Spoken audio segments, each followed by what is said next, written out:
1980-ад оны дунд үе Америкийн нэгдсэн улсын баруун эргийн хамгийн том хот Лос Анжелес өдрөнд кино урлаг оддын тансаг ертөнцөөр алдартай байсан ч шөнө нь айдас нойргүдэлд автсан байлаа. Хүмүүс хаалгаа түгжээд ч амар тайван амарч чадахгүй байсан ба цонхоо нийхээс айж гэрэл унтраахаасаа эмээдэг болсон. Учир нь Night Stalker нэртэй үл таних халуурчин хаана хизээ хэний гэрт дайрах нь тодорхойгүй байв. Энэ бол бүрхэг өнгөрсөнтэй сатаны шүтлэгтэй садист төсөлтэй авцсан Ричард Рамиресийн түүх. Тэрээр богино хугацаанд Лос Анжелесыг айдсын нийслэлд болгож чадсан билээ.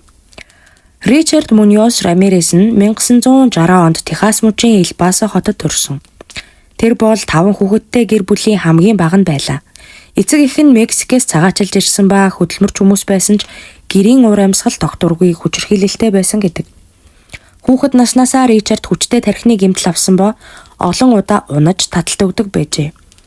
Энэ нь түүний зан араншин сэтгэл зүйд хүн дээр нөлөөлсөн гэж ярьдаг. Хамгийн их нөлөөлсөн хүн бол түүний үеэл Майк. Вьетнамын дайнд оролцсон энэ хүн залуу Ричардад зураг үзүүлдэг байв. Тухайн зурагт хүчирхийлэл, цус таллага, эмэгтэйчүүдийг тамалсан дүрс дүүрэн байв. Энэ үед Ричардын тархинд хүчирхийлэл, садизм гэдэг ойлголт хэвээ мэд сууж эхэлжээ. Өсвөр наснда Ричард хар тамхи хэрэглэж эхэлсэн ба марихуан, кокаин хэрэглэж жижиг хулгай орон гэрийн дээрэмд оролцдог болжээ. Тэрээр нэгэн өдөр оршуулгын газруудаар тэнэж сатаны шүтлэгтэй хүмүүсийн бүлэг татагдсан байна. Сатанизм нь түүнд хүний амьд таслах нь хүчний илрэл гэсэн итгэл төрүүлж гэмт хэрэг хийхийг зөвтгөх үзэл өгчээ. Ингээд 1984 оны 6 дугаар сард 79 настай эмэгтэйг өөрийн гэртээ хэрцгийгээр алж хүчирхийлсэн хэрэг гарлаа. Цагдаа нарын хувьд энэ нь нэг удаагийн аимшигт хэрэг мэт санагдсан ч энэ бол айдсын цувралын эхлэл байв. Ричард ихэвчлэн шөнөөр дайрдаг байсан ба хаалганы цойж өвтөж эсвэл цонхоор нэвтэрч ордог байв. Өрсөлдөх чадваргүй хөгшчүүл хүүхдүүд заримдаа бүхэл бүтэн гэр бүл рүү дайрч хүчирхийлж алдаг байлаа. Түүний хэрэглэх арга хэлбэр нэг мөр тогтсон биш. Заримыг нь буудаж, заримыг нь хутгалж, заримыг нь боомлж хороодог байсан. Энэ нь цагдаа нарт мөрдлөг хийхэд улам хүндрэл учруулжээ. Түүний анхны хохирогч 79 настай Jenny Winkow-ийн араас 1985 оны 2 дугаар сард Day Wong ба Celine Yu хоёрын хэрэг гарсан. Рамирес нэгэн байрны оршин суугчдад халтсан ба Day 34 настай залуу эмэгтэй байлаа. Тэр ажил амьдралынхаа оргилд явж байсан боловч Рамиресийн сум түүнийг амьдралаас нь таслав. Үүний дараа өөр нэг шөнө 64 настай Винсент түүний эхнэр Максин хоёр гэртээ халдлагад өртсөн. Винсентийг буудаж Максиныг аимшигт байдлаар хүчирхийлж зэрэмдэглэжээ. Энэ хэрэг хэвлэлээр цацагдаж хүмүүсийн айдас туйлдаа хүрсэн гэдэг. Үүний дараа 66 настай Уильям шөнө гэртээ халдлагад өртөж эхнэрийнхээ нүдэн дээр буудуулсан. Харин түүний эхнэр Лилиан амьд үлдсэн бөгөөд цагдаад өгсөн мэдүүлэг нь мөрдөн шалгалтад чухал байжээ. Дараагийн хохирогч болох Patty Elaine Higgins 28 настай залуу эмэгтэй гэртээ ажиллаж байхад дайрсан. Түүнийг хүчирхийлж боомлсон байдалтайгаар олсон. Дараагийн хохирогч 66 настай Peter Pan гэртээ буудуулж алагдсан бол түүний эхнэр Барбара хүчирхийлэлд өртөж амьд гарсан. Энэ хэрэг Лос Анжелесийн хятад гаралтай оршин суугчдын дунд гүн айдас төрүүлсэн гэдэг.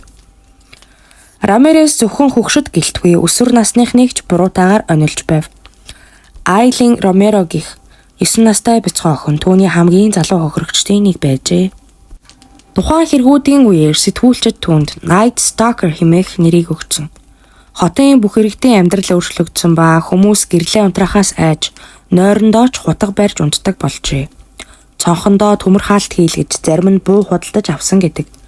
Энэ үед Ричард өөрийгөө сатаны илч гэж бодож хэвлэл мэдээллийг зориуд өдөөнд өрхөрч байлаа. Энэхүү 1985 оны 8 дугаар сар Ричард Сан Францискогийн нэгэн гэрт халдаад зугтсан ч хохирогч түүнийг харсан байв. Удалгүй түүний хурууныхээ таарч цагдаа нар түүнийг нэр устай зарлсан. Сонин дээр түүний зураг нийтлэгдсэн даруйд Лос Анжелесийн нэгэн дүүргийн иргэд гудамжинд түүнийг таньж хамтдаа барьж авчээ.